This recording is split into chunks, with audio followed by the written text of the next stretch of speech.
Hi everyone, welcome back to another video from CodeHull. In this video, we will create CRUD operations using HTML, CSS, PHP, and a MySQL database. You can see here there is already a user list table.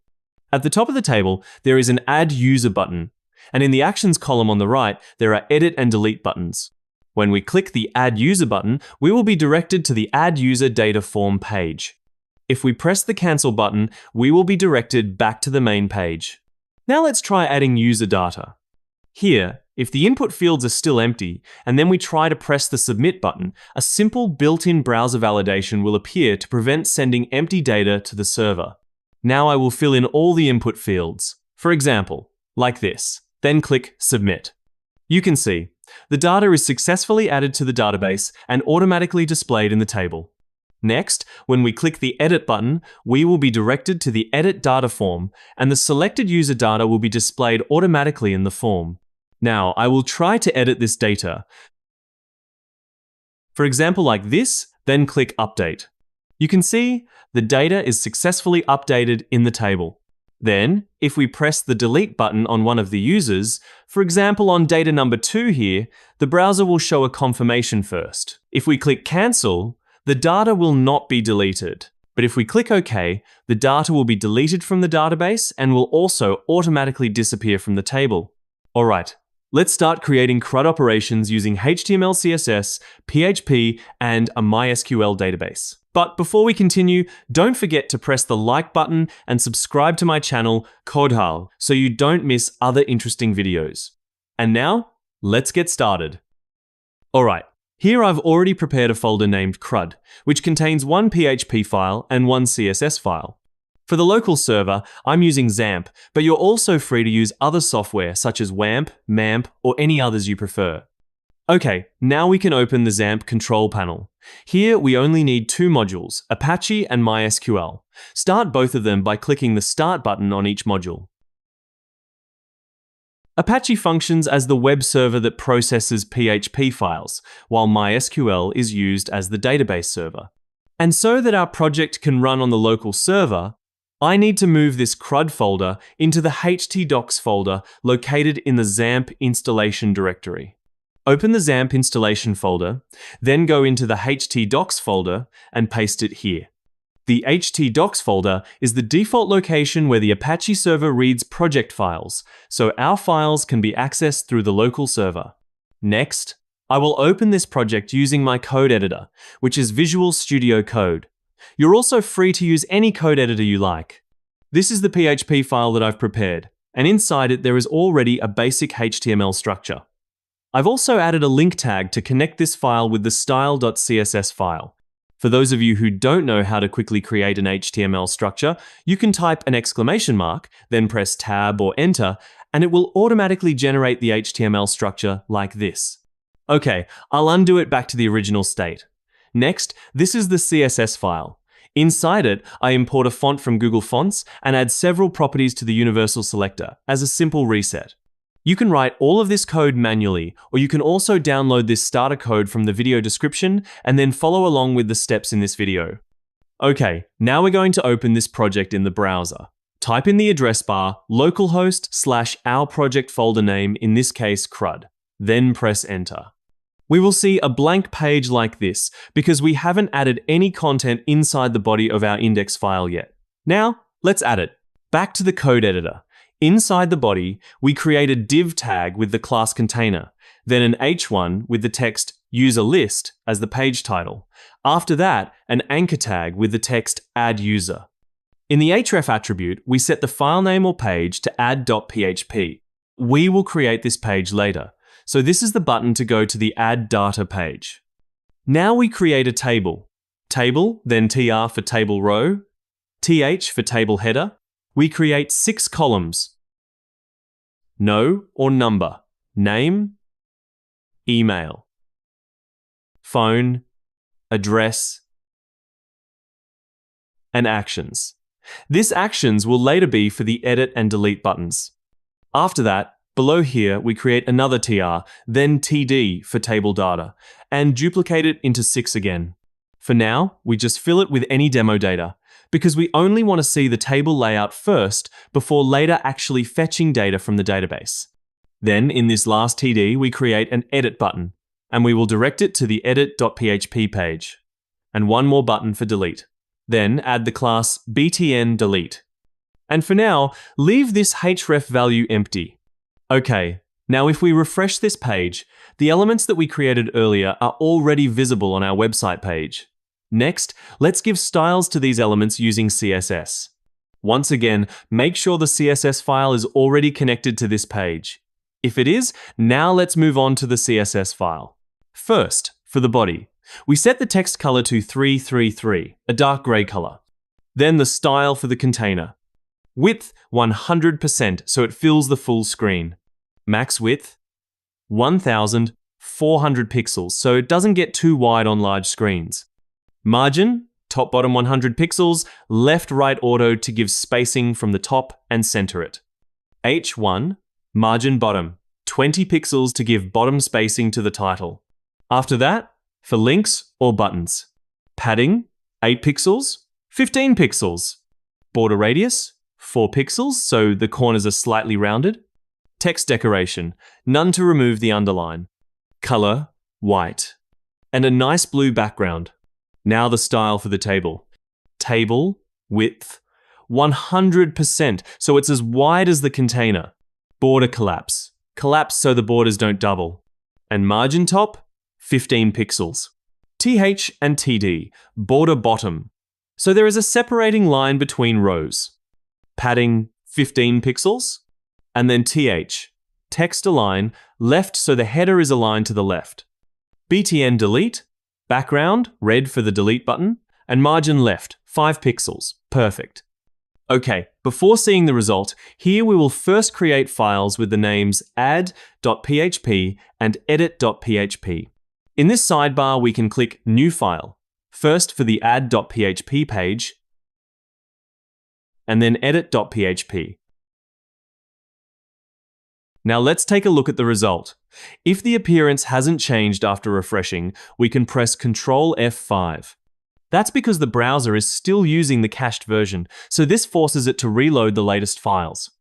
Okay, now, you can see our CRUD table already looks much better. There is an Add User button, a neatly displayed table, and 2 actions, Edit and Delete. When we click the Add User button, we will be directed to the add.php page. And when we click the Edit button, we will be directed to the edit.php page. Perfect. The next step is we will create a form to add user data. Back to the code editor, and we can go to add.php. Type the exclamation mark, and press Tab to create the HTML structure. Change the title text to Add User. And don't forget to also connect it to our CSS file. After that, inside the body, first we create a div with the class wrapper. Then inside it, create another div with the class form wrapper. And then H1. Add user as the form title. Now we create the form. Form, method, post, action, action.php. The post method means we send data to the server to be processed, usually used when we add or save data. Meanwhile, action here means that the action.php file will receive and process the data from the form. Later, we will create the file. Okay, after that, we can create the first input for name. Type text, name, name. This name attribute is important. This is what is used to retrieve data in PHP. Then placeholder for guidance text, and required, so it must be filled. After that, we can duplicate it to make 3. The second input is for email. Type email so the browser validates the email format. Name, email, and placeholder, email. The third input is for phone. Leave the type as text, change the name value to phone, and placeholder, phone. Then, text area for address, because addresses are usually long. Name, address, placeholder, address, and required as well. After that, create a div class btn box that contains the submit and cancel buttons. First, for the submit button, we create a button tag with type submit, class, btn, and name add. This name add will be the marker or reference that we want to add data. And lastly, there's a cancel button to go back to the index.php page or our main page. Then also add the class btn. Perfect! Don't forget to save it. Now the elements are already visible on the page, let's style them. First for the wrapper class. Display, flex with justify content, center, and align items, center, so the form is in the middle of the screen. Min height, 100 viewport height. And background, F2, F2, F2. And then form wrapper. Background, white, width, 700 pixels, padding, top 40 pixels, left, right, 40 pixels, and bottom 50 pixels. Then border radius, 10 pixels. After that, H1, text align, center. After that, style for input and text area. Width, 100%. Margin, top bottom 12 pixels and left right 0 for spacing between inputs. Then padding, 12 pixels. Border, 2 pixels solid gray. Outline, none. Border radius, 6 pixels. And font size, 16 pixels. Text area, height, 150 pixels. And resize, none. So it cannot be resized. Lastly, style for the buttons in the form. First, for the wrapper element, which is btn box. Display, flex, justify content, space between, so the buttons are on the left and right, and margin top, 5 pixels. Then the button tag for submit and update buttons. Padding, 8 pixels. 50 pixels, border, none, font size, 16 pixels, color, white, border radius, 4 pixels, cursor, pointer, and background. And lastly, for the cancel button, background, transparent, color, blue, border, 2 pixels solid blue, and padding, 6 pixels, 50 pixels. Perfect. Okay, now we have a nice add data form with 3 inputs and 1 text area. And when we click the cancel button, we will be redirected back to the main page. Next, we will also create a form on this edit page. Back to the code editor. Just copy all of this HTML code and paste it into the edit.php file. First, change the title text to edit user, and then change the h1 text to edit user as well. And lastly, change the value of the name attribute to update, and the button text to update as well. Okay, now we also already have an edit data form. And when we click the cancel button, we will also be redirected back to the main page. Next, let's create the database. Open a new browser tab, then type localhost/phpMyAdmin. Then press enter. Well, here it is, PHP MyAdmin. This is a tool to manage our MySQL database. Now let's create a new database. Click New on the left side here.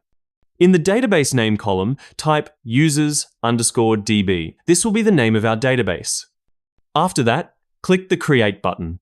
Great! The database has been created. Look on the left side, Users. DB has appeared. Now let's create a table to store user data. In the table name column, type Users, and this will be the name of our table. Then, in the number of columns, set it to 5. And click Create. Okay, first we create a column for ID with the integer data type. Then in the index section, choose primary. This means the ID column is the primary key. Then check auto increment, meaning the number increases automatically every time there is new data. Next, the second column is for name. Choose the type varchar. This is for text with a certain length. And for length, just fill it with, for example, 100, meaning a maximum of 100 characters. The third column is for email. Same as name, choose varchar, and length 100. After that, the fourth column is for phone. Type phone, choose varchar as well. Length is enough at 20 because phone numbers are not too long. And the last column is for address. Then choose the data type text. Text is used because addresses are usually long and there is no need to fill in length. After that, click the Save button. Now we have successfully created the database that we will use in our CRUD project. Next, let's connect the database that we have created with our project.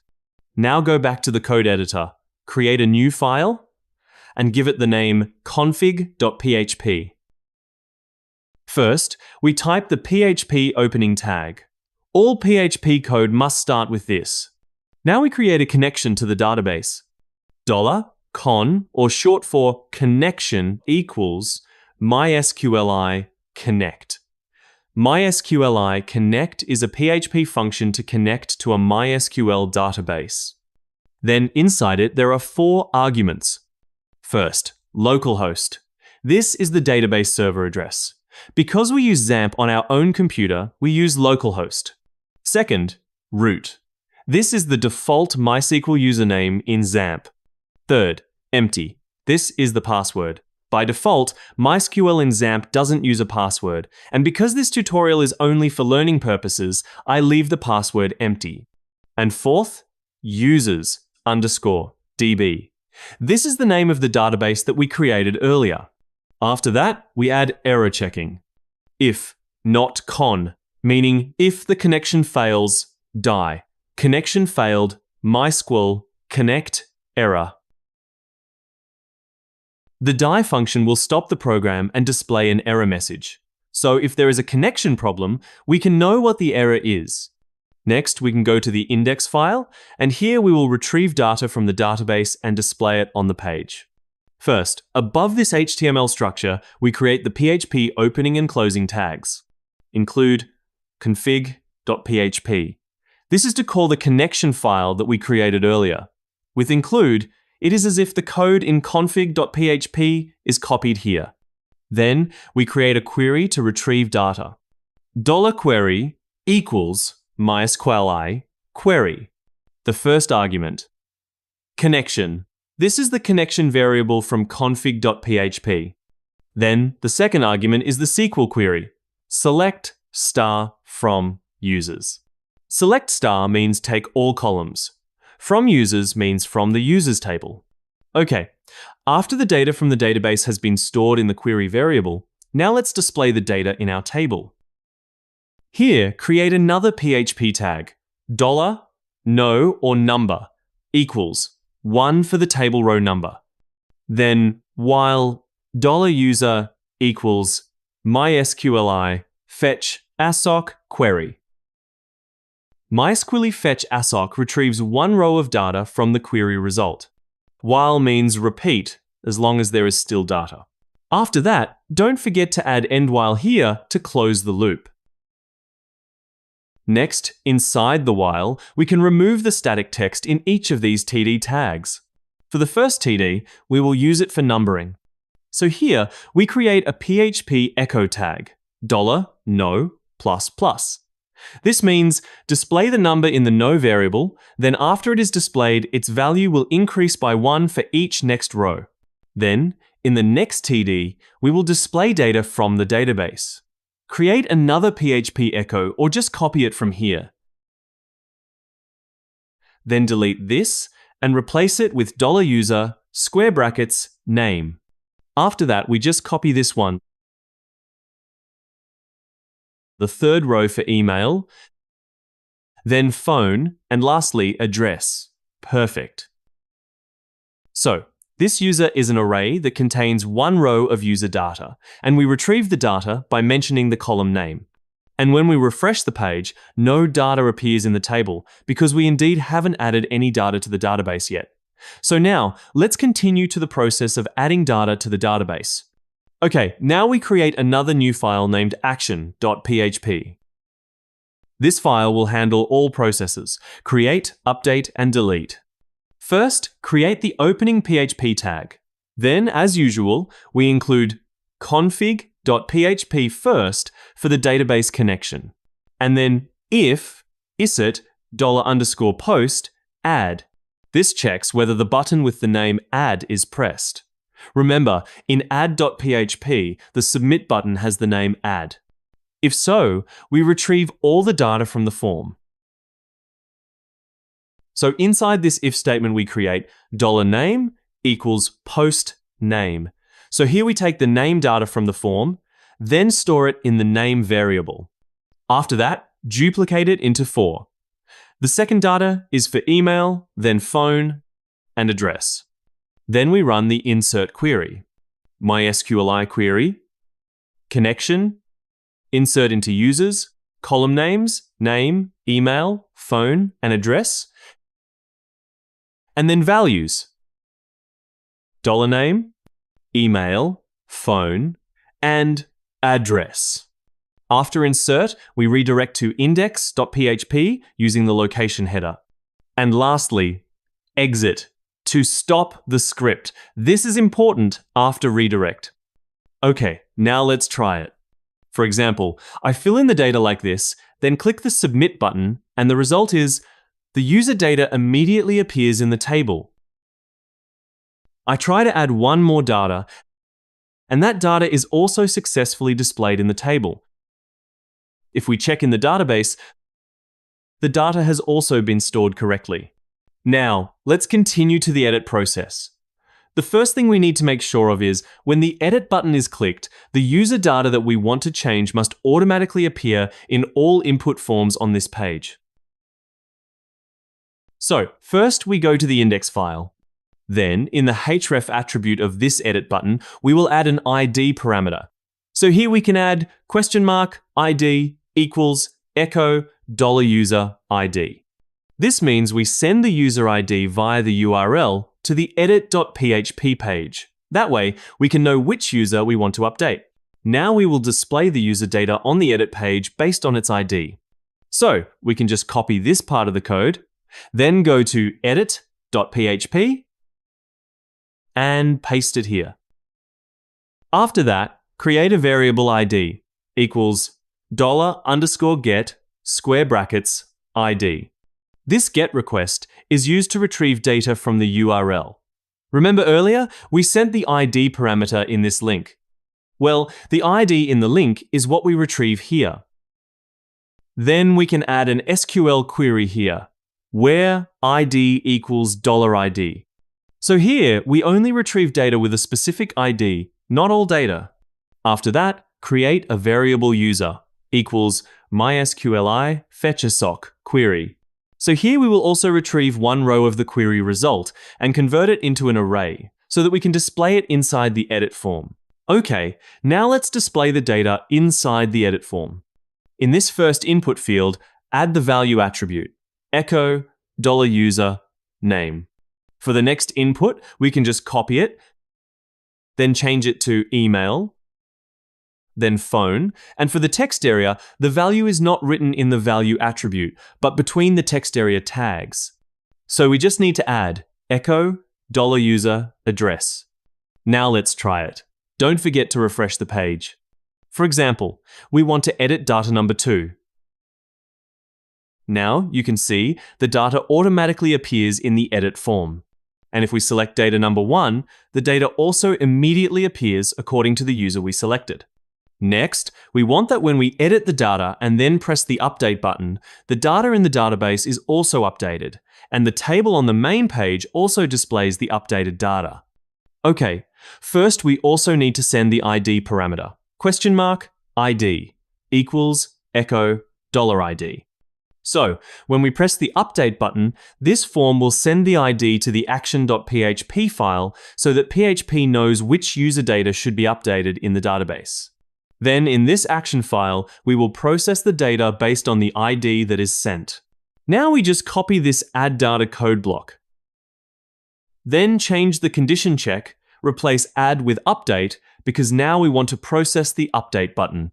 Next, duplicate one of these variables, then change it to ID, and change post to get, because the ID is sent through the URL. After that, we create the SQL query. Update, users table, set, column names. The first column name is name equals the new value, which is $name. Then email, phone, and address, where ID equals $ID. This is important so that only the selected data is updated. If there is no where, all data will be updated. Then redirect as well to the index page. Okay, for example, we want to edit the data in row number 2. I edit the data like this. Then click the Update button. Now we can see the data is immediately updated in the table. And if we check in the database, the data has also been updated, meaning the update process was successful. Perfect. Now we continue to the delete data process. First, we go to the index file. We just copy this href value, then paste it into the href of this delete button, then change the target file to action.php. So when the delete process is executed, we also send the ID parameter to the action file so that PHP knows which data should be deleted. After that, we add a simple confirmation alert here. So we can add onClick, then return, confirm. Are you sure you want to delete this user? So for example, if the user accidentally presses the delete button, the data will not be immediately deleted. The browser will display a confirmation first to make sure whether the data really should be deleted. Okay, now we go back to the action file. We just copy this if statement, then change post update to get ID, because in this delete process, we send the ID parameter via the URL. After that, delete these 4 variables because we only need the ID value. And now we create the SQL query. Delete from users table, where ID equals $ID. Finally, we also redirect to index and stop the script execution. So here we check whether the ID parameter exists in the URL. If so, then the code block inside the if will be executed. Now let's try it. When we press the delete button on one of the users, the browser will show a confirmation first. If we click cancel, the data will not be deleted. But if we click OK, the data will be deleted from the database, and automatically the data will also disappear from the table. Alright, in the end, we've successfully completed the CRUD operations using HTML, CSS, PHP, and a MySQL database. I hope this video can be useful and add insight for you. If this video is useful, don't forget to like, share it with your friends, and subscribe to the CodeHall channel so you don't miss more exciting tutorials about coding and web development. Thank you so much for taking the time to watch this video, and see you in the next video.